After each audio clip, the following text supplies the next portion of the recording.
হঠাৎ বিশ্ব রাজনীতিতে চাঞ্চল্যকর এক মোড়। 2026 সালের নোবেল শান্তি পুরস্কারের জন্য আনুষ্ঠানিকভাবে মার্কিন প্রেসিডেন্ট ডোনাল্ড ট্রাম্পের নাম সুপারিশ করেছে পাকিস্তান।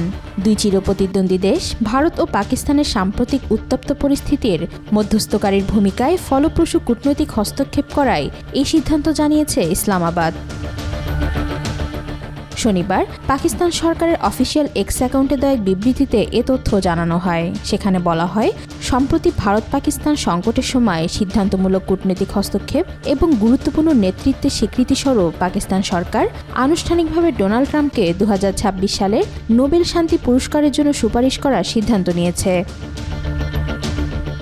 এতে আরও বলা হয়, প্রেসিডেন্ট ট্রাম্পের সিদ্ধান্তমূলক কূটনৈতিক সম্পৃক্ততা এবং গুরুত্বপূর্ণ নেতৃত্ব দুটি পারমাণবিক অস্ত্রধারী দেশের মধ্যে অত্যন্ত অস্থিতিশীল পরিস্থিতি হিসেবে বর্ণিত উত্তেজনা হ্রাস করতে সাহায্য করেছে, সম্ভাব্যভাবে একটি পূর্ণাঙ্গ যুদ্ধ রোধ করেছে যা লক্ষ লক্ষ জীবনকে বিপন্ন করতে পারত।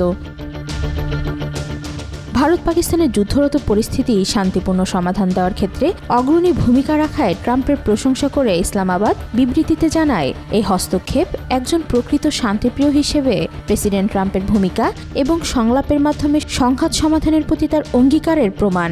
দক্ষিণ এশিয়ায় টেকসই শান্তির প্রতি আন্তরিক অঙ্গীকার। এই ঘোষণার কিছুদিন আগে ট্রাম্প গণমাধ্যমে মন্তব্য করেন, পাকিস্তান ভারত যুদ্ধ বন্ধ করার জন্য আমার নোবেল পুরস্কার পাওয়া উচিত। আমার এটি 4 বা 5 বার পাওয়া উচিত ছিল, অথচ তারা এই পুরস্কার শুধুমাত্র উদারপন্থীদের দেয়, তারা আমাকে এটি দেবে না।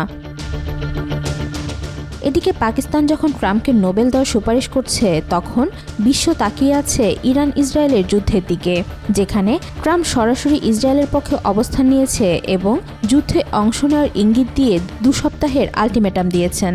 তাই নোবেল কমিটি কোন বিষয়ে আমলে নেবে তা এখনও বলা যাচ্ছে না। অপরদিকে পাকিস্তানের পক্ষ থেকে এমন সুপারিশকে অনেকেই দেখছেন প্রতিক্রিয়ামূলক এবং কৌশলগত এক পদক্ষেপ হিসেবে। বিশ্বজুড়ে প্রশ্ন উঠেছে, শান্তি প্রচেষ্টার স্বীকৃতি হিসেবে ডোনাল্ড ট্রাম্প কি এবার সত্যিই নোবেল পাবেন, নাকি এটি শুধু এক কূটনৈতিক নাটকের নতুন দৃশ্য মাত্র? ওয়াহিদা পারভিন, আজকাল।